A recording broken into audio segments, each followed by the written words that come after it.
topik kita hari ini penderaan dalam rumah tangga. Teruskan kongsi mungkin sebarang pendapat anda, soalan apa yang ingin anda kongsi. Mungkin pengalaman anda, pengalaman mungkin orang-orang terdekat anda di Facebook kami, Wanita Hari Ini TV3 dan juga follow Instagram kami, WHI TV3. Okey Fatia, hari ini kenapa saya nak mengajak semua menonton? Kerana tak semestinya kita yang menghadapi situasi itu. Betul. Tetapi mungkin orang-orang sekeliling kita. Jadi hari ini kita kalau jadi mungkin anda menjadi mangsa, anda tahu apa nak buat, anda adalah menjadi saksi atau orang di sekeliling, anda juga tahu bagaimana untuk membantu. Tapi kadang-kadang ada stigma masyarakat ni kalau kita masuk campur urusan rumah tangga orang, dikatakan penyibuk, busybody. Mungkin ini akan mengubah mereka.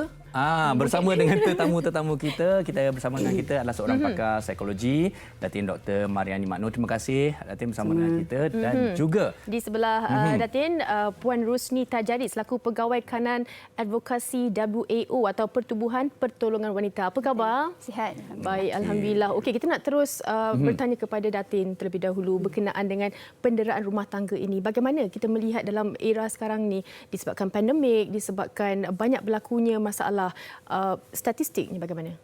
Kita lihat apa yang berlaku sekarang ini sebagai satu, apa yang kita buat itu sebagai ada yang dikatakan mempunyai new normal. New normal. Okey. Maknanya satu yang baru. Jadi apa yang berlaku dalam rumah tangga pun kita perlu lihat begitulah. Maknanya new normal, perkara itu bukan luar biasa tetapi biasa. Kerana apa? Kerana dalam keadaan pandemik sekarang ini banyak masalah-masalah ya. Masalah rumah tangga, masalah kewangan, ekonominya, kemudian hubungan suami isterinya, anak-anak yang ramai ataupun kalau tak ramai sekalipun keadaan yang agak menjemukan, pembelajaran dalam taliannya. Kemudian kita tengok pula suasana rumah tu sama ada sesak, sempit atau luas. Jadi itu semua memainkan peranan yang penting. Jadi kalau kita selalu disogokkan dengan perkataan apa yang akan kita lakukan dalam rutin harian, kita perlu akur dengan new normal. New norm. Tapi jadi maknanya sekarang ini penderaan dalam rumah tangga itu bukan satu yang asing. Dan penderaan di sini kita boleh lihat dikategorikan kepada fizikalnya. Apa yang akan berlaku ialah fizikal. Kalau tak dapat fizikal, bebel-bebel. Selalunya kalau isteri pada suami lah. Tapi suami pada isteri pun ada juga. Ada isteri suami Raja Bebel Ada. Ada. Ya. Pak Cik Bawang lah. Lepas tu emosi pun ada juga. Emosi ada juga dan akhirnya kesemua itu boleh melibatkan penderaan mental. Itu yang kita kata boleh menjejaskan kesihatan mental. Dan yang saya lihat sekarang ini bukan sahaja di Malaysia, tapi isu penderaan rumah tangga ni ya, kita boleh lihat sebagai isu yang global and local.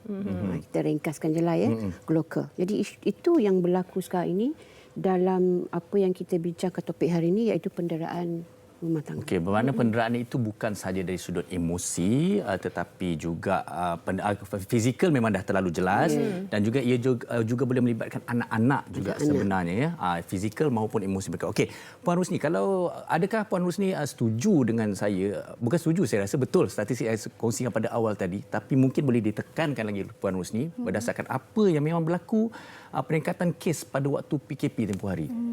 Okay, terima kasih kerana menjemput Women Organisation. Disebabkan pandemik pada tahun yang bermula daripada Mac, yang mana bukan Malaysia sahaja yang terjejas lah, kita tahu dia secara globalnya di seluruh dunia. Di organisasi kami, di WAO, kita nampak lihat jelas peningkatan kes yang berlaku, iaitu lebih 2 kali ganda jika dibandingkan dengan 2019.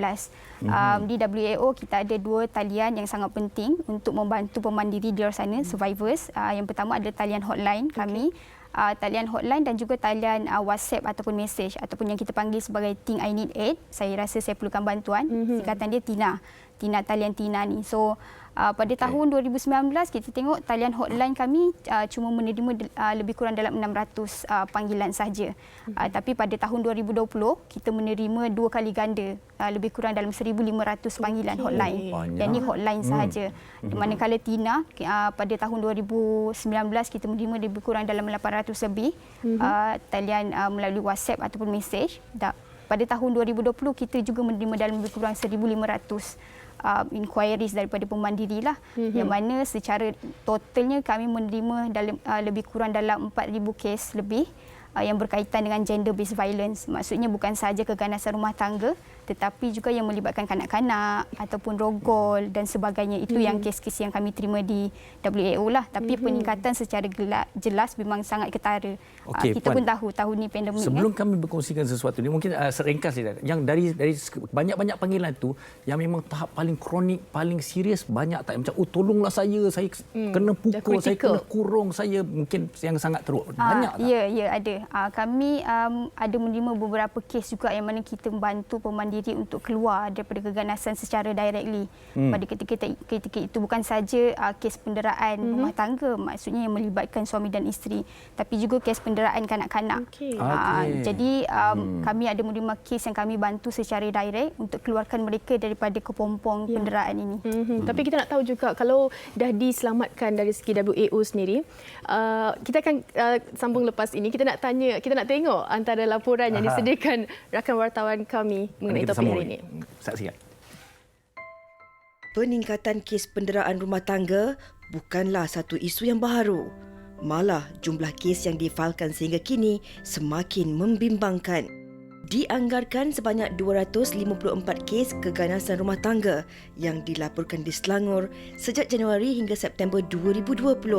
119 kes daripadanya telah menyebabkan kecederaan terhadap mangsa secara fizikal. Rata-rata aduan kes penderaan dalam rumah tangga yang dibuat oleh isteri ialah disebabkan sikap panas baran, dadah serta curang dengan pasangan. Seperti yang dilalui Siti Julia, 32 tahun, dia tidak pernah menyangka perkahwinan yang pada mulanya indah hancur begitu sahaja kerana sikap panas baran bekas suaminya itu.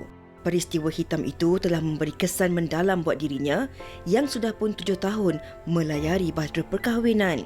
Kini, dia terpaksa menjalani kehidupan sebagai seorang ibu tunggal. Suami dia rapat dengan anak-anak, penyayang, memang tak ada masalah. Tidak pernahlah dia nak buat perangai ke apa ke. Tapi sejak 3 tahun lalu, dia mula cederakan saya, cederakan anak-anak. Bukan dengan fizikal je, mental pun saya didera. Dia caci, dia maki saya depan anak-anak. Kadang-kadang kalau kena pukul tu teruk sangat sampai saya dah tak tahu nak buat apa dah. Saya akan dipukul lebih teruk lagi setiap kali saya nak berbincang dengan dia. Jadi ada satu hari tu saya duduk kat rumah dengan anak-anak. Dia balik bawa perempuan. Dia kata kat saya tu adik angkat dia. Saya cakap takkanlah adik angkat. Peluk mesra sangat sampai macam tu. Jadi bila saya dah tegur, saya dah try nak bincang dengan dia, pun tak boleh nak buat apa-apa. Saya ada pergi minta tolong dengan jiran. Saya berharap macam jiran dapat tolong, dapat nasihatkan suami saya. Tapi bila jiran dah nasihatkan suami saya masa tu, malah saya kena pukul lagi teruk. Sampaikan dia ceraikan saya tu dalam SMS saja. Saya memang sedih bila benda ni jadi. Tapi saya bersyukur jugalah sebab saya dah tak lalui penderitaan ni. Itu antara sedikit perkongsian daripada mangsa berkenaan dengan topik kita hari ini. Dah dilaporkan, tapi kesan selepas membuat laporan tu pun kita kena ambil kira juga. Macam Datin sendiri, kalau kita bercakap mengenai kes-kes yang berlaku mengenai penderaan rumah tangga ini, bukan sahaja melibatkan pasangan suami isteri macam dikongsikan Puan Rusni, tapi anak-anak juga turut terlibat melihat kepada keganasan yang berlaku antara ibu bapa. Bagaimana? Bila dalam suasana CMCO atau PKPP atau PKPB, hati-hati sebut, ya. Jadi kita lihat masing-masing duduk dalam kawasan yang sama, ya. Pelaku bersama dengan mangsa. Tak kiralah mangsa itu ibu, isteri ataupun anak-anak. Dan bila nak memukul tu, pastinya dia tak akan masuk buat dalam bilik dan sebagainya. Kalau dah akal dah hilang kewarasan. Hilang kewarasan, hilang rasional diri. Jadi di situlah dia memukul, di situlah anak itu akan melihat. Kita bimbang nanti kesan pada anak ini adalah kesan psikologi. Betul. Iaitu anak ini nanti akan melalui zaman remaja dan dewasa yang mana satu waktu nanti dia akan mungkin melalui insiden yang kejadian yang sama dan di situlah nanti dia mungkin menjadi mangsa didera atau pendera. Dia pendera, betul? Itu pastinya berlaku. Dan ini boleh menjejaskan proses pertumbuhan dan juga perkembangan anak-anak yang masih kecil. Saya ambil kira anak-anak yang masih kecil yang akan meningkat dewasa. Kerana mereka melihat apa yang ada di hadapan mata. Ibu bapa adalah guru. Ibu bapa adalah contoh teladan. Jadi kalau itu yang diperlakukan pada isteri di hadapan anak-anak, anak akan menjadi bertambah takut, cemas. Dalam masa yang sama juga, isteri yang menjadi mangsa tadi akan melalui proses tekanan yang memuncak. Maklumlah kalau masa PKP, saya ambil contoh PKP dulu, klinik-klinik kaunseling pun tak buka. Kemungkinan ada kawan kelana rapat dan sebagainya. Bolehlah diluahkan masalah itu untuk dapatkan sokongan moral. Jadi bila tidak ada sokongan di persekitaran, tekanan akan bertambah, menyebabkan berlakunya kemurungan. Tak salah kalau saya kata itu juga yang menyebabkan kes bunuh diri kita, orang kata juga makin lama makin ketara, meningkat. Okey, baik. Saya Puan Husni, saya nak merujuk balik kepada kisah yang kita saksikan tadi. Okey, kalau kita lihat sebenarnya banyak situasi ini berlaku. Mereka, okey, pertama sekali saya tengok mulanya ayah yang penyayang, suami penyayang. 3 tahun lepas baru berubah. Kemudian mendera. Okey, tak apa. Tapi 3 tahun sekalipun ada satu tempoh yang sangat panjang untuk seseorang itu bertindak, untuk membuat keputusan dan sebagainya. Kenapa selalunya perkara ini terjadi? Terlalu lambat mereka nak bertindak? Takut ke? Apa ke? Saya setuju dengan apa yang Prof sebut tadi berkaitan dengan kitaran keganasan sebenarnya. Dan selalunya bila kita sebut tentang keganasan rumah tangga ni, dia bukan kelakuan yang akan dilakukan oleh pelaku sekali sahaja. Bila kita sebut kitaran keganasan, boleh jadi keganasan ataupun kes pukul, penderaan, psikologi, emosi yang berlaku tu sebenarnya dah berulang kali. Tetapi kebanyakan pemberdiri diorang tak tahu macam mana nak dapatkan bantuan. Bantuan sama ada dari sudut macam mana mereka nak beritahu kepada kawan ataupun kepada family sendiri. Sebab dalam masyarakat kita ada tabu, jangan jaga tepi kain orang lain. Kalau benda tu masih sangat menampak dalam masyarakat kita. Jadi kebanyakan pemandiri ni bila diorang nak dapatkan bantuan, diorang akan berfikir, kalau diorang dapatkan bantuan sebenarnya adakah orang akan bantu? Ataupun kalau diorang nak keluar daripada sekitaran keganasan tu, ke mana diorang nak pergi sebagai contoh. Apatah lagi kalau pemandiri ni adalah orang yang tidak bekerja sebagai contoh. Kalau diorang nak keluar, diorang ada duit ataupun tak, ke mana diorang nak pergi. Betul. Ataupun consideration yang lain adalah jika mereka mempunyai anak-anak, kalau nak keluar anak-anak macam mana pula nanti. Sebab tu kebanyakan pemandiri mereka akan decide untuk stay dengan pelaku dalam tempoh masa yang agak lama. Dan untuk keluar daripada kitaran keganasan ni bukan satu perkara yang mudah sebenarnya. Ada banyak consideration yang macam saya sebut tadi dan ada banyak perkara yang mereka akan fikirkan. Lebih baik duduk di dalam rumah ataupun kalau keluar mungkin duduk di tepi jalan, lagi tak selamat sebagai contoh. Jadi mereka akan decide duduk di dalam rumah dengan pelaku. Macam yang Fahrin sebut tadi, mungkin ayah tu penyayang, tapi disebabkan penyayangnya kita pemandiri akan fikir ada consideration kita boleh untuk memberi kesedaran. Tapi sebenarnya agak susah sebenarnya. Sebab bila kita sebut tentang kes, especially kes keganasan rumah tangga ni, dia melibatkan kitaran keganasan yang berulang-ulang sebenarnya. Dan dia akan affected kepada orang yang berada dalam rumah tu. Dia orang dalam rumah tu dia tak semestinya anak-anak sahaja. Kalau kita tengok dalam Akta Keganasan Rumah Tangga kita 1994, pemandiri ni boleh jadi bekas isteri ataupun suami, bekas isteri ataupun bekas suami, anak-anak, orang kelainan upaya ataupun yang kurang upaya yang duduk dalam rumah tu, ataupun pakcik, makcik, nenek, atuk yang duduk dalam rumah tu. Dalam satu rumah yang sama. So dalam Akta Keganasan Rumah Tangga kita cover untuk orang yang ada pertalian darah sebagai contoh, dan juga orang yang telah berkahwin. Jadi kita kena tengok dia mungkin masyarakat kita faham bila kes-kes keganasan rumah tangga saja dia suami isteri dan kita akan sebut affected adalah anak-anak. Tapi sebenarnya kadang-kadang kes keganasan rumah tangga juga melibatkan anak-anak. Contohnya anak kakak pukul adik, abang pukul adik, pakcik pukul anak saudara dan sebagainya. Ini juga sebenarnya di-cover dalam Akta Keganasan Rumah Tangga kita. Sebab tu kita panggil rumah tangga yang duduk di bawah satu bumbung. Itu yang kita kata keganasan domestik. Tapi Prof, kalau kalau kita nak relatekan dengan topik kita hari ini, ada tak berlaku si pemukul ataupun pendera itu mempunyai split personality. Kadang-kadang dia okey, kadang-kadang dia tak okey. Kadang-kadang itu membuatkan mangsa rasa macam ni dah berubah ni. Tapi sebenarnya berlaku lagi. Dia sebenarnya apabila pelaku ini aktiviti atau pelakuan yang dilakukan itu terlalu ganas ya. Kemudian satu masa pula dia terlalu baik. Orang kata pijak semut pun tak mati dan sebagainya. Ya. Kita boleh katakan itu perubahan personalitinya. Dan bila satu waktu personalitinya A baik, kemudian di waktu yang lain pula personalitinya jadi di sebaliknya, itu yang boleh kita katakan sebagai split personality. Tetapi split personality yang begini orang kata tidaklah begitu kronik.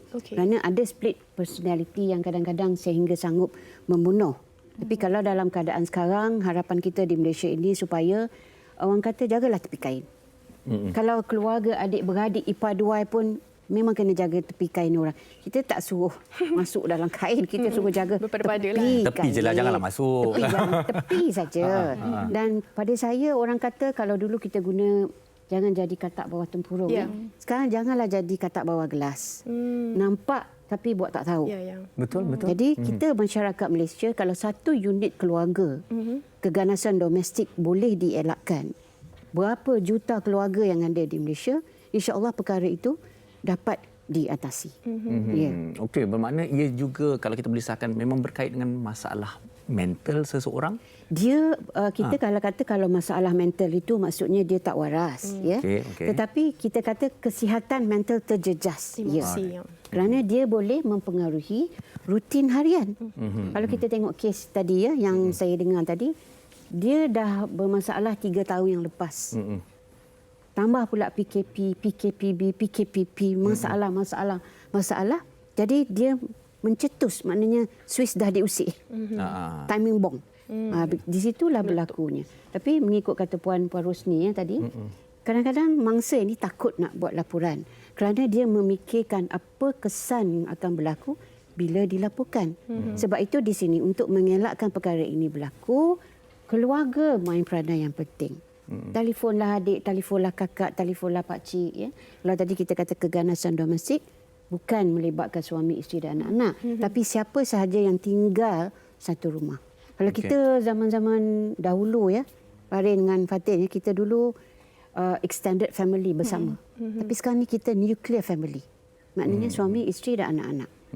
Jadi kalau apa yang jadi pada kakak kita, abang kita, kita dah tak tahu. Tapi sampai masa lah sekarang ini kita cuba ambil berat, cuba jadi penyebuk sikit supaya dapat mengelakkan keganasan domestik yang kalau tidak dikawal, saya rasa boleh menjejaskan masyarakat, kesinambungan masyarakat yang berkualiti di Malaysia. Betul. Okey, Puan Rosni, kita merujuk tadi itu adalah alasan-alasan yang orang kata umum lah. Tapi mungkin juga ada sifat-sifat suami yang okey, dia dah nak larikan diri, dia telefon dia apa, tapi tahap yang sampaikan suami ni jadi orang kata stalker, mencari, memburu walaupun mungkin ke mana-mana sekalipun kalau dia lari bawa anak-anak semuanya.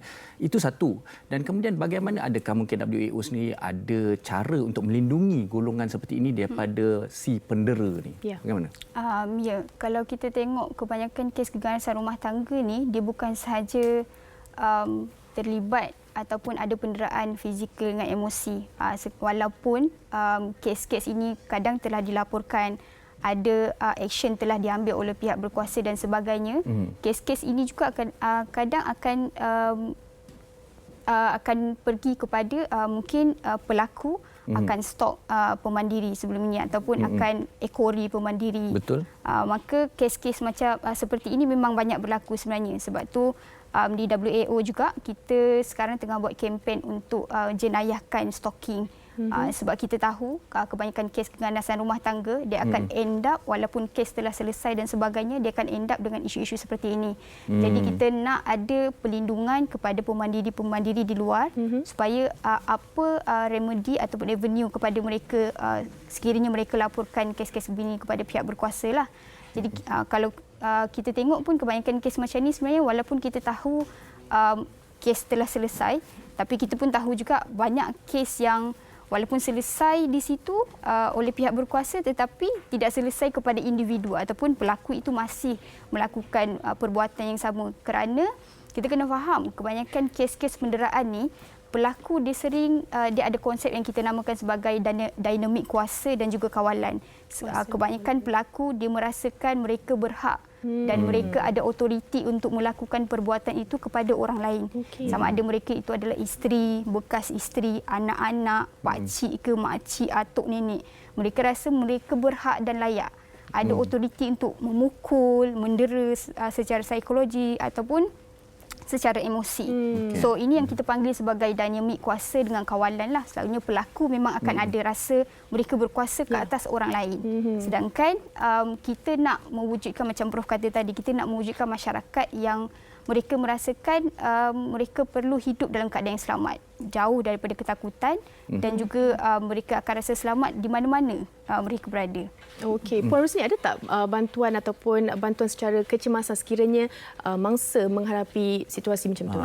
Ada di bawah Akta Keganasan Rumah Tangga 1994, sekiranya pemandiri ingin mendapatkan bantuan ataupun pertolongan secara kecemasan, yang mana di bawah Akta Keganasan Rumah Tangga ni kita panggil sebagai Emergency Protection Order, Perintah Perlindungan Kecemasan, yang mana pemandiri boleh call ataupun hubungi pegawai JKM yang terdekat untuk dapatkan bantuan, yang mana perintah boleh dikeluarkan oleh pegawai JKM sendiri, ataupun kalau mereka tak tahu pegawai JKM di sekitar mereka tu nombor telefon tak tahu di mana, ataupun boleh call talian kasih yang 15999 tu untuk dapatkan bantuan, yang mana mereka boleh secara 24 jam dapat bantuan perintah perlindungan secara kecemasan selama 24 jam yang berkuat kuasa selama 7 hari. Sekiranya memang ada berlaku pukul ataupun ugut untuk dicederakan.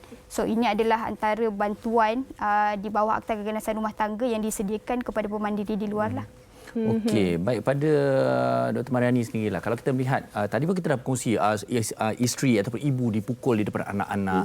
Okey, kita nak melihat kesan psikologi jangka masa panjang kepada generasi akan datang. Seandainya perkara ini kita biarkan terus berlaku. Okey, adakah berbagai isu, mungkin mereka menjadi pendera ataupun sangat trauma dan kemudian ada sampai ke tahap mereka tidak mahu berkeluarga maupun berumah tangga. Jadi bagaimana? Betul. Ya, kalau untuk kanak-kanak ini proses pertumbuhan dan perkembangannya akan terjejas, ya, kerana dia sentiasa dalam keadaan takut yang mana boleh menjejaskan kesihatan fizikalnya. Kemudian dengar perkataan-perkataan dari ibu, ayah ataupun abang adik yang sedang bergaduh, keluar perkataan yang agak-agak negatif. Jadi ini boleh menyebabkan, orang kata boleh menyebabkan emosinya juga orang kata tercuit, dan dalam masa yang sama juga mereka akan sentiasa berada dalam kebimbangan, anxiety, takut, cemas, ya. Bagi yang menjadi mangsa sama ada isteri atau suami, kita lihat pula mereka akan sentiasa takut, cemas dan sebagainya. Tetapi seperti Puan Rosni kata tadi, nak keluar daripada kepompong itu takut. Jadi saya rasa sampai masa untuk kita ada jati diri kita sendiri.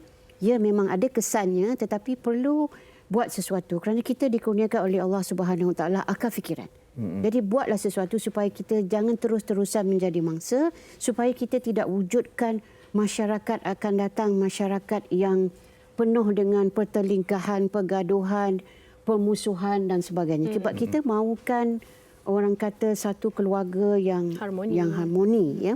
Harmoni di sini maksudnya fizikalnya, emosinya, kesihatannya, ketutur katanya. Bukanlah orang kata perfect 10, tapi sekurang-kurangnya tidaklah ada orang kata keji, mengkeji, fitnah, memfitnah dan sebagainya.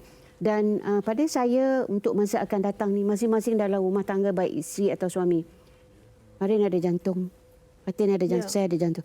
Saya jaga jantung saya dengan baik. Makan jaga, kan? Jadi jagalah pasangan seperti jantung kita. Kalau isteri menjadikan suami sebagai jantungnya, suami menjadikan isteri sebagai jantungnya. Saya rasa perkara ini insya-Allah dapat dielakkan. Mungkin yang di luar sana senang cakap. Sekali lagi, kita ada akal fikiran, fikirlah sebaik-baik mungkin, cari jalan penyelesaian. Tak boleh cari jalan penyelesaian, kita ada WAO. Kita ada talian kasih. Talian kasih di Kementerian Pembangunan Wanita pun ada terbuka. Jadi banyak ruang dan peluang yang disediakan oleh kerajaan kita di Malaysia untuk orang kata untuk mengelakkan daripada keganasan ini semakin berleluasa. Keganasan bukan cara, keganasan bukanlah pilihan untuk kita menyelesaikan masalah. Betul. Suka saya cakap dengar Prof kongsikan jaga pasangan kita umpama jantung kita. Mungkin Prof Rusni nak tambah sedikit pada penonton wanita hari ini berkenaan bagaimana kalau terlibat dalam situasi begini untuk lebih rasional ataupun terus kawal emosi tu. Mungkin yang pertama, kalau kita tak tahu macam mana nak dapatkan bantuan, kita kena belajar untuk tahu. Walaupun kita bukan pemandiri, at least kita belajar untuk bila berlaku kes-kes seperti ini, orang sekeliling kita sekiranya mereka mengalami keganasan seperti ini, kita boleh beritahu kepada mereka. So apa saluran-saluran yang mereka boleh dapatkan bantuan, sebagai contoh ke talian kasih ataupun di WAO, boleh hubungi kami aktif 24 hours di social media, talian hotline kami juga. So kita sebagai masyarakat dan secara individunya juga perlu berperanan. Macam Prof kata tadi, konsep jangan jaga tepi kain orang lain ni sebenarnya dalam konteks pada hari ini sebenarnya kita rasa macam kita perlu untuk belajar supaya kita mengetahui. Kita nak tahu sebab kita nak bantu sebenarnya, especially di kejiranan kita ataupun kawan-kawan kita. Sebab kebanyakan pemandiri ni, diorang tak tahu macam mana nak dapatkan bantuan. Bila tak tahu nak dapatkan bantuan, at least kita yang ada ilmu pengetahuan, kita sebenarnya boleh tahu apa trik orang yang perlukan bantuan sebenarnya. Kalau kita tengok kawan kita yang selama ni happy go lucky, bila kita jumpa dia ni senyap. Sebab dia dah mengalami penderaan tu. Walaupun kita tak nampak secara fizikal, tapi penderaan secara emosi dan psikologi ni sebenarnya lagi teruk. Okey, nombor talian tu kita dah kongsikan. Jadi sekiranya anda bukan saja mangsa tetapi melihat keadaan itu berlaku, silalah hubungi talian ini. Yang tertera di kaca TV anda sekarang. Okey, Prof, pesanan ringkas untuk penonton dan juga mereka yang sedang menonton dan mengalami masalah yang sama. Pada saya, umumnya semua manusia ada masalah. Kalau manusia yang tidak ada masalah tu, saya rasa itu manusia ke saya tak pastilah. Dan bila ada masalah, kena pasti masalah, selesaikan masalah. Sekali lagi saya ulang, jagalah pasangan masing-masing seperti kita menjaga jantung kita sendiri, supaya bila jantung sihat, semua sihat. Supaya bila isteri, suami dijaga dengan baik, anak-anak dijaga dengan baik, ataupun dalam domestik itu dijaga dengan baik. InsyaAllah keganasan domestik rumah tangga itu dapat dielakkan sebaik mungkin untuk kita wujudkan masyarakat yang orang kata yang harmonis, sejahtera dan sebagainya. Saya kira ini juga termasuk dalam hashtag kita jaga kita. Baik, sekali lagi ucapkan terima kasih kepada Datin Dr. Mariani Magno dan juga Puan Rusni Tajari kerana bersama kita hari ini, dan kita harap anda semua menjaga diri masing-masing dan bertindak sekiranya perlu. Betul, jangan tunggu lama-lama, dan untuk jiran sekeliling tu peka dan ambil tahu mengenai jiran-jiran anda.